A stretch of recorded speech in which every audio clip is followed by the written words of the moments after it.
Imagine this. Your family is forced to leave everything behind, your home and your entire life, because staying means facing war, persecution, slavery, and unimaginable hardship. You make the impossible choice to cross the Mediterranean Sea, risking everything for the chance at asylum. But instead of rescue, you're met with violent pushbacks or the unthinkable, being left to drown. Today, we have a conversation with an organization on the front lines of this crisis, a group of everyday heroes answering the call when others turn away. Some of you may be thinking, this is about immigration. No, this is about search and rescue to save lives. For over 9 years, SeaWatch has been on the front lines of the world's deadliest border, conducting search and rescue missions. But why is this crisis happening? Who is responsible? And what can we do to help? In this episode, we sit down with Giulia Messmer from SeaWatch. Saving lives at sea should never be something you need permission to do. Welcome to Good Viral. Thank you for joining the conversation. Welcome, everybody, to another episode of our Good Viral podcast. We're really excited to have Giulia joining us. We're talking about refugees, migration, immigration, some things that could be quite controversial. But when it comes down to it, SeaWatch is saving people's lives, and that's the attractive part to us. So first, I'm just going to ask you, Giulia, tell us why your organization exists, sort of a little bit of the origins, and what it is that's so compelling about the work that you all are doing. So firstly, thank you so much for the invitation into the podcast. SeaWatch basically is doing search and rescue in the central Mediterranean Sea. So at Europe's external borders between Italy, Libya, and Tunisia.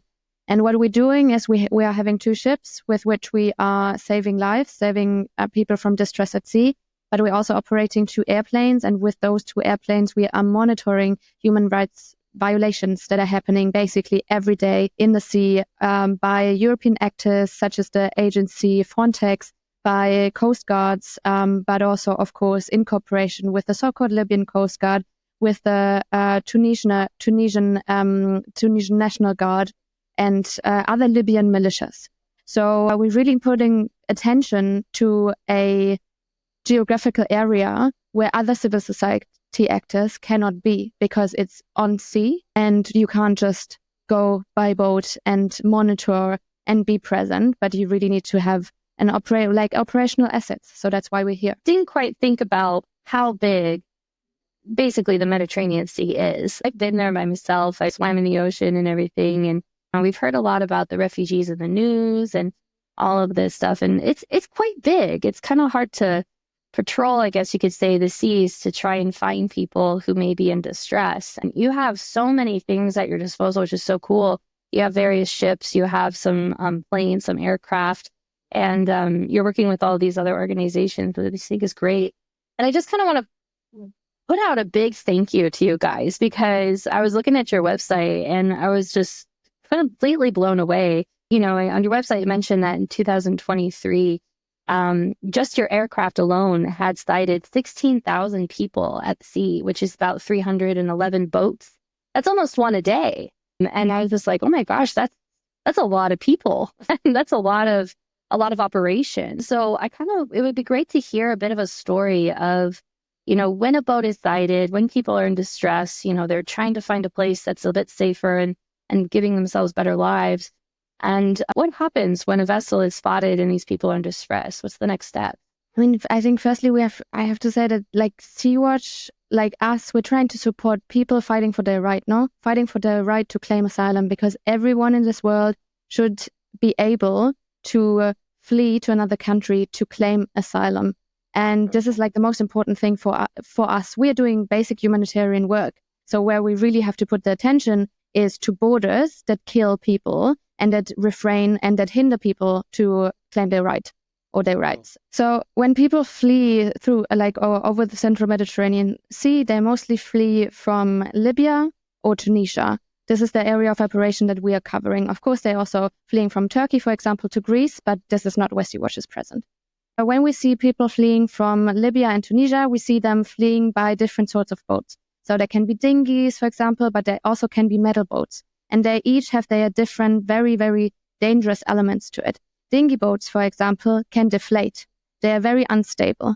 metal boats are very, very poorly put together. So once water enters into metal boats, there's basically an immediate sinking. So when people are getting onto boats and trying to flee over the central Mediterranean, because there is no safe passage, they cannot just go into an airplane, and fly to Tunisia like I could or I did already in the past. I just went to an airplane. I didn't even need a visa. I just flew to the country and then I got a stamp in my passport and that's it. And people that are trying to flee to seek safety, seek asylum, seek a better life cannot do that. So when they enter those dinghies or metal boats, mostly there's no life-saving equipment at all. So there's no proper life jackets. There's no navigation system. There's often not even someone that drove a boat before. So you can imagine that these boats basically are in distress when they enter the sea, because there's basically no way of boats arriving safely in any kind of weather. On Lampedusa, for example, that's the small island or small Italian island in front of Italy. There's Sicily, where lots of people are arriving as well. Then when people are fleeing, it takes mostly a few days. It's not that much of a distance. It's a few hundred kilometers from Libya, more from Tunisia. But when people are fleeing, they take several days mostly. And this can, of course, or has, of course, a lot of dangers. There's not only the winds and the waves, so bad weather coming up.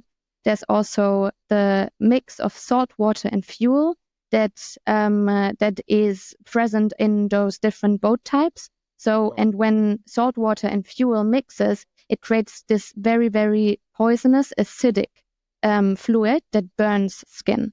So what we see when we rescue people is not only dehydration, is not only sunburns, but it also is actual burns from the salt water and fuel mix.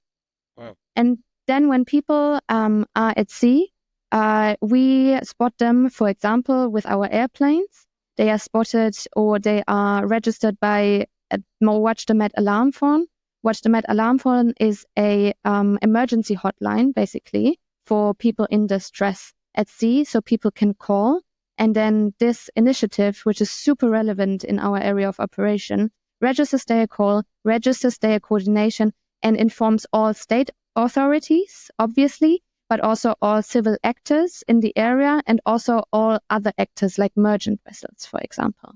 Oh. When we get then information about the coordination of a boat in distress, either we check them out with our airplanes to monitor their situation, or when the SeaWatch 5, our biggest vessel, or the Aurora, our smaller vessels, are operative, we take course to this boat in distress. And then, of course, we try to rescue.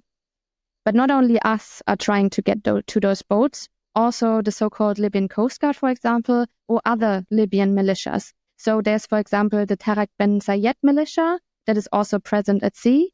And there's other groups that I won't get into now, but it's a very complex mix of different groups and the so-called Libyan Coast Guard that are EU financed. So the European Union giving financial means and giving technical means to Libyan militias that are trying to intercept people trying to flee to Europe. And these interceptions are a very big danger on the central Mediterranean Sea, because what we see is very, very violent and dangerous behaviors by those militias. We see them intercepting boats and getting people on the ships and getting them back to Libya, a country where they just fled from, meaning people are being forced back, being abducted back into torture camps, into slavery, into death, into possible sexual violence. Wow. Yeah, and so not only the journey by very dangerous put together boats, very unstable boats, is there, but also being actually forced back to a country where you just fled from by so-called Libyan Coast Guard, by different Libyan militias.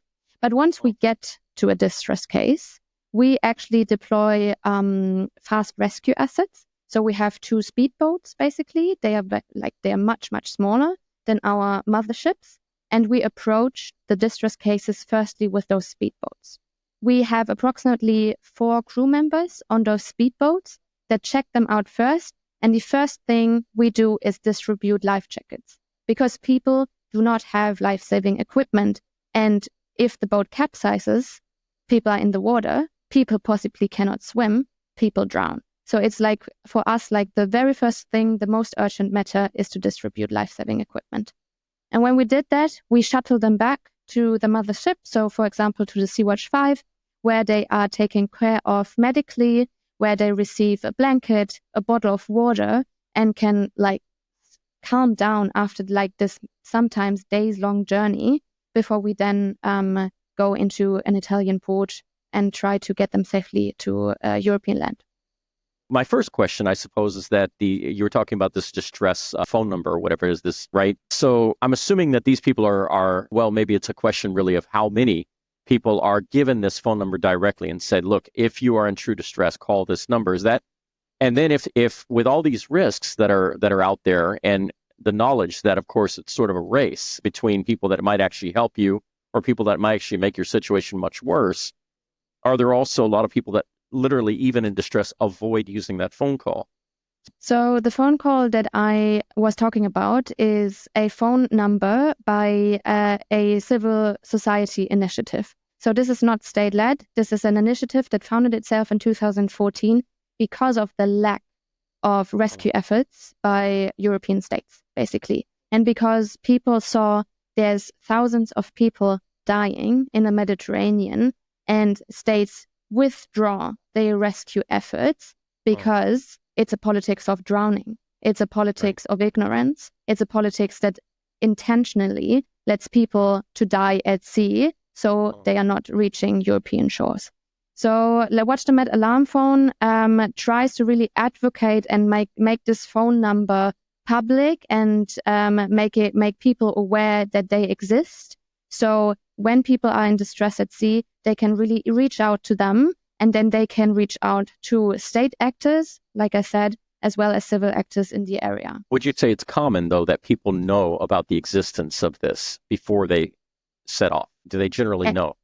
I don't have actual numbers, how many people know of the civil society initiative and how many people don't. We, of course, only see the phone calls that they register and the end that got forwarded to us. But that's there are definitely dozens of boats that actually know about the phone number itself. So alarm phone really does really great work in reaching out to people. Right. And then if I understood you correctly, what you're saying is that once for example, people use this, there are others, again, that are able to receive that distress call. And so did I understand that correctly? That literally becomes a race between, you might say, good people and bad people trying to get there first. Is that safe to say? Yeah, that's pretty safe to say. But I think what I really have to stress here is that the so-called Libyan Coast Guard or other Libyan militias do not randomly get the coordinates of those boats in distress. They don't have they don't have drones, they don't have airplanes. So when they actually reach and intercept boats in distress, like, we have to wonder, where did they get those coordinates from? Because you don't just go out by boat, also by speedboat, to the Mediterranean Sea. As you said, is a huge area. Only the central Mediterranean is a huge area. So if you find a boat, you must have had the coordinates from somewhere, or actually some who. This some who, if I can call it like that, is often Frontex, is the European Border Agency. They are there's evidence published by German news outlets, but also international news outlets, that Frontex actively cooperates and communicates with Libyan militias to communicate those coordinates of boats in distress. And only because of this communication, the so-called Libyan Coast Guard can intercept so many boats in distress at sea and abduct people back into this vicious cycle of violence. Just a quick interruption, but don't worry, we'll get back to Giulia in a moment. If today's conversation has moved you, here's how you can take action with SeaWatch right now and make a difference in the lives of refugees who are crossing the Mediterranean. Consider supporting their life-saving missions by donating to SeaWatch, investing in the future of the Mediterranean, where your contributions help fund rescue missions, operations, and humanitarian efforts in one of the world's most dangerous migration routes. Every dollar makes a difference. You can also volunteer with SeaWatch and experience firsthand the impact of the urgent work as a crew member or other marine skills on ship or on site. Whether you're on the ground or from afar, you can be part of the solution. Visit SeaWatch.org to donate and invest in the future of the Mediterranean. You can volunteer and learn more about how you can stand in solidarity with those risking everything for a chance at a safer life. Link to the website is in the description of where you're seeing or listening to this podcast. Now, back to Giulia for more compelling stories. When I was perusing your website a bit, I saw you have a store, which is another way anyone can go and support SeaWatch, is to go and purchase really cool shirt and hoodie. And one of the hoodies had a slogan that said, F Frontex. And I was like, oh, what's Frontex? So I had to do a quick Google search because as an American, I just wasn't familiar with it. So just quickly to kind of understand is that it's basically a European border control, but it's a private company. Is that correct? It's a European agency, so it's financed by the European Union. Okay, gotcha. And they just kind of make sure, or that in their eyes, they're making sure that the borders are pretty much sealed and people are coming in and out and that they shouldn't in some way. Yes, correct. So the European Union is using Frontex as a border agency to shut down borders, basically, and to build up a European border army that really tries to prevent migration by any means. And you don't only see this in the central Mediterranean, but also in the Aegeus, so between Greece and Turkey, or between Turkey and Greece, and also on the so-called Balkan route, so overland, basically, when people are trying to get to the European Union overland. And Frontex is present in all of those places and is pushing back people. So basically, when people are crossing the borders, Frontex is bringing them back, pushing them back over the border, which is highly illegal under international law, but happening on a very frequent basis. So there's, for example, proof of this in the Aegeus in cooperation with the Greek Coast Guard. There's proof of this on the so-called Balkan route with border guards of different Eastern European states. And these pushbacks are also very, very violent and deadly oftentimes. So the work that you all do, I imagine it's impossible just to go out and just save people and not have to be involved in some level with the political challenges, the political, in some ways, fight with the various governments, with Frontex. Can you explain about that a little bit, about your organization, that there's probably a certain group of people or percentage of organization that's committed to understanding the laws the way that they are, to trying to work around them, to trying to deal with the challenges presented by the governments, by the militias, by the border control, Frontex, and so on? So SeaWatch is not only working on an operational level, so we're not only working as a humanitarian organization, but we're also advocating for political change. That means we're advocating in public society, in civil society, by our media work, by our press work, but we also really actively trying to advocate for political change by advocacy work. So talking to politicians, getting information about our operations, about our human rights monitoring, about the human rights violations that we witness and that we document on a daily basis in the central Mediterranean, etc. And of course, we're not the only organizations doing that. There's a whole civil fleet that built up during the last 10 years because of the politics of dying and ignorance at the European borders, not only by the European Union itself, but of course also by member states. So what we face frequently is political repression by different means. So you might have heard also about like the new neo-fascist government in Italy, led by Giorgia Meloni. And Giorgia Meloni and the coalition implemented a new law in January 2023, or first it was a decree, and then now it's a law. And this decree actively tries to hinder civil search and rescue efforts. So to keep us out of the area of operation, to make our rescue efforts more costly and prolong it. So really playing with the weapon of time, basically, because what is crucial in the Mediterranean is time. Time is the absolute most important thing to rescue people out of distress. This is also what you saw now with, for example, the yacht Balasian, which sank also in the central Mediterranean with different multimillionaire friends and family of his on it. And there were rescue efforts launched in minutes. And we as an organization, of course, support any kind of rescue effort for anyone, but these rescue efforts should be implemented for anyone, regardless of their race, regardless of their money, of their nationality and passport. And this is just not what we're seeing right now.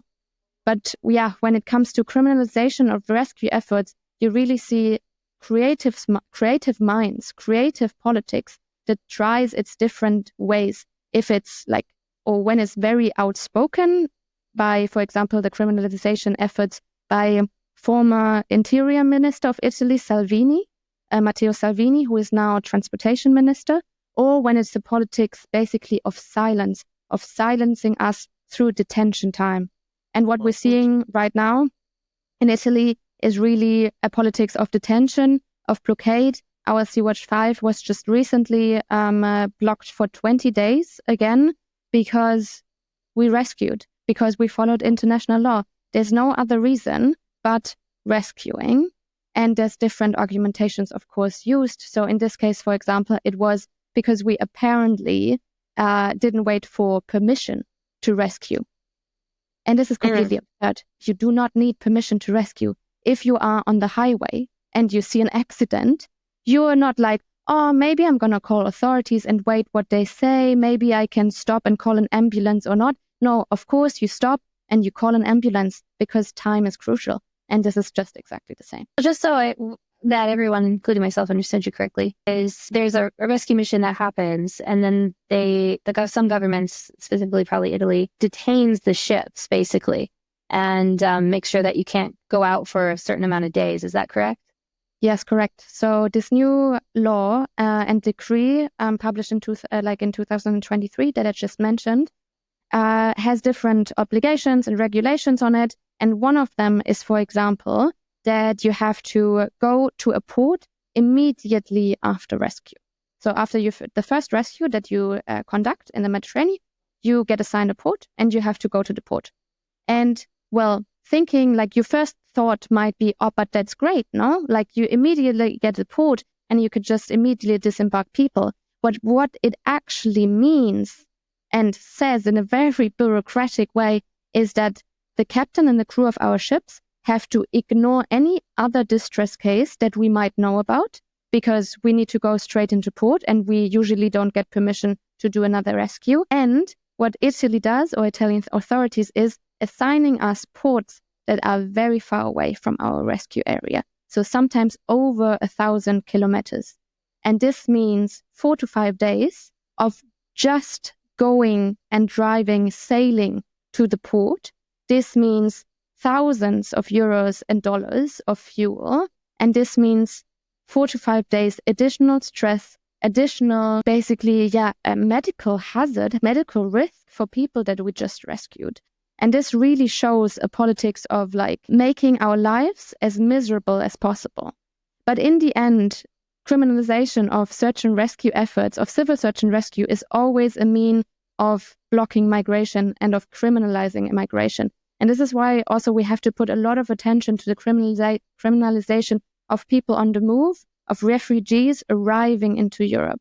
There's hundreds of people sitting in Italian jails only because they are accused of driving or sailing their own boats, or in Greece also cars over the border. So basically they are criminalized because they are fleeing to safety. And there's not a lot of attention on it. So you might have heard of the shipwreck in front of Greece, in front of Pylos. There were 600 people, approximately, that drowned in a double-decker boat. So it has 2 decks. One is in the air and one is underneath. And it capsized because of really negligent behavior of the Greek Coast Guard, and 600 people drowned. Due to this, after this shipwreck, not the Greek Coast Guard, not Frontex, who was also involved in the situation, was persecuted. But firstly, 9 people that were on the boat and fleeing themselves were criminalized and put into the public as scapegoats.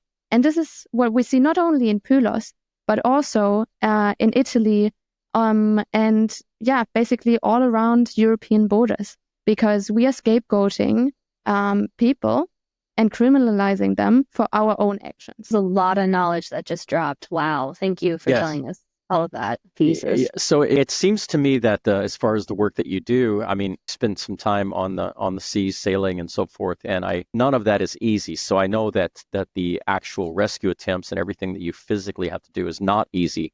But by comparison to the political efforts, it's very straightforward and very plain with the challenges that you all are facing on the political side are incredible. And it seems insurmountable in many ways when you have, for example, these governments that are being led by people who are literally trying to stop immigration at any cost, no matter what risk of life or what happens to these people, without any concern to them at all.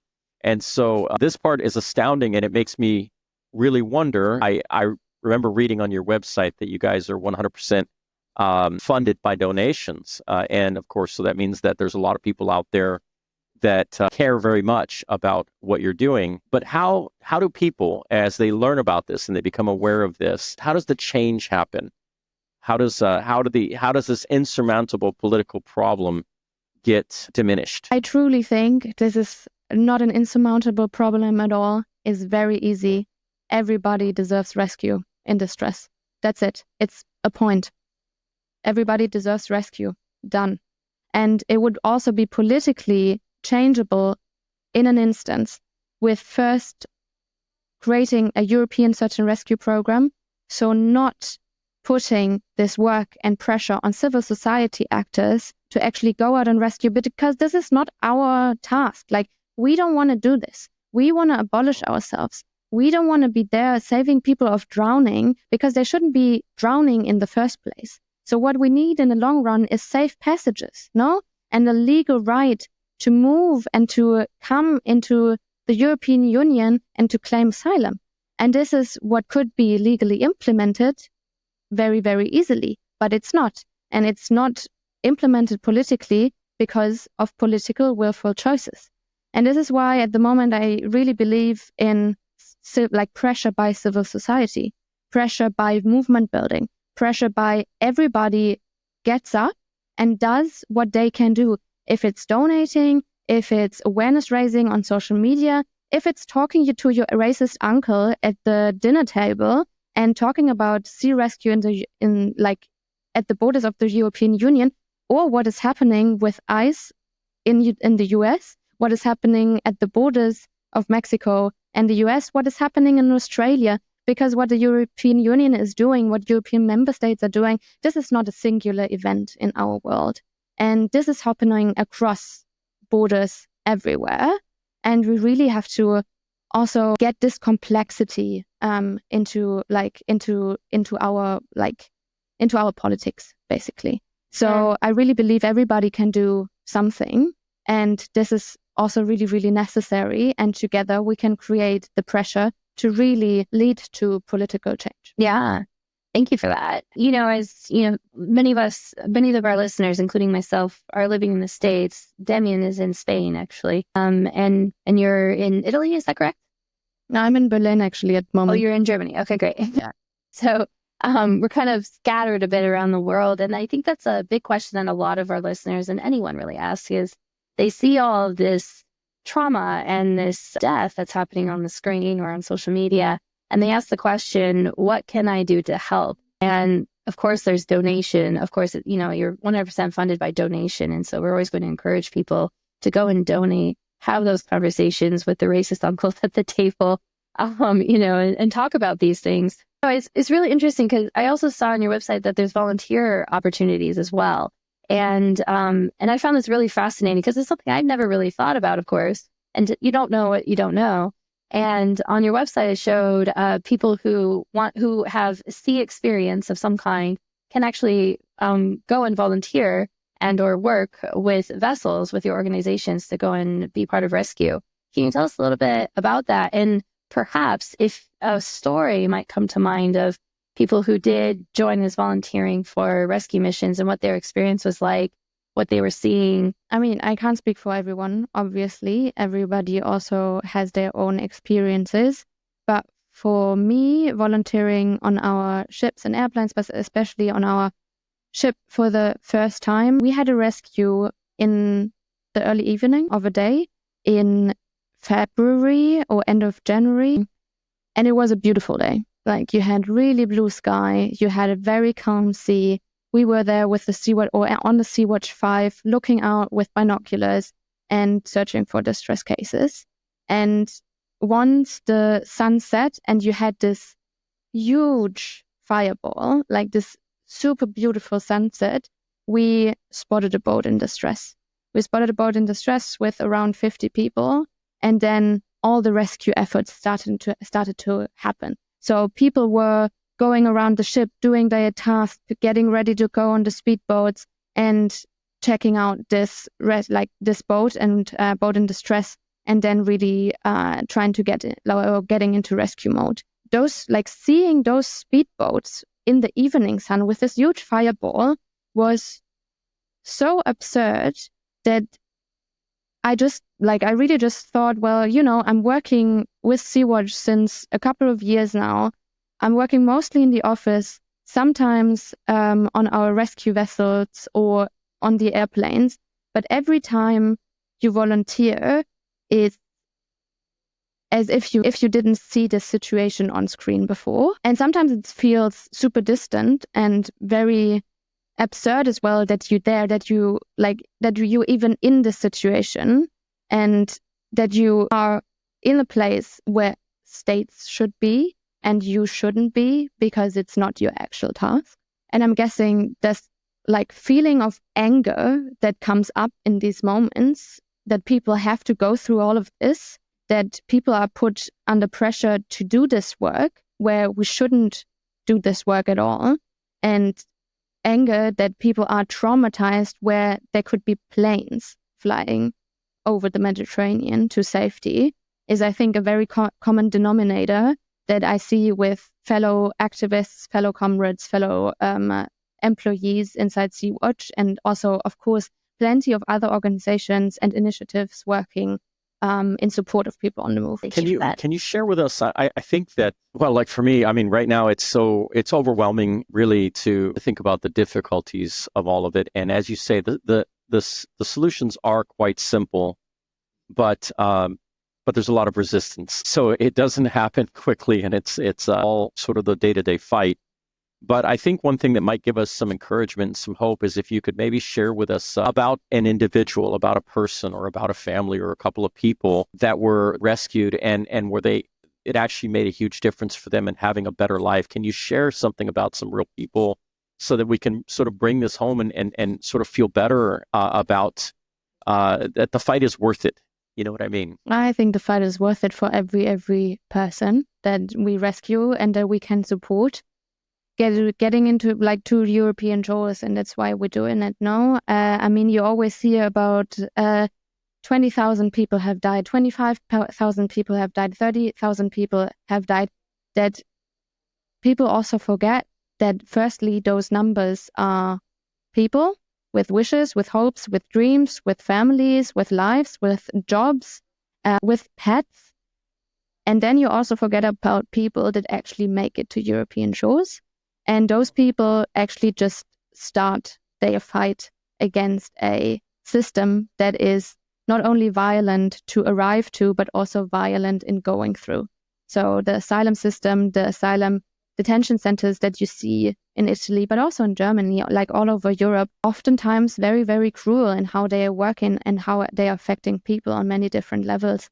And I think from SeaWatch perspective, we don't really we don't really work after our rescue efforts in the asylum system itself.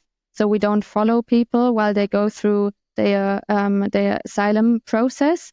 So there's oftentimes no follow-up, and also oftentimes no knowledge. Receive asylum, where are they now? Could families join, etc.?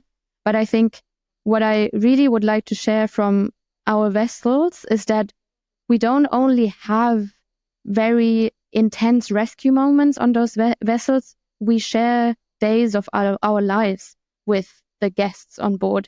We share music, we share food, we share games that we play, we share talks, we share getting to know each other, teaching our different languages to each other. If it's Arabic, Bangladeshi, Farsi, German, Italian, English, etc., we really share a moment. And this is also what I really would like to emphasize, that like the human connection and the human point in all of this can't get lost, because as soon as we lose our empathy, we're basically done, because we can't relate to each other anymore.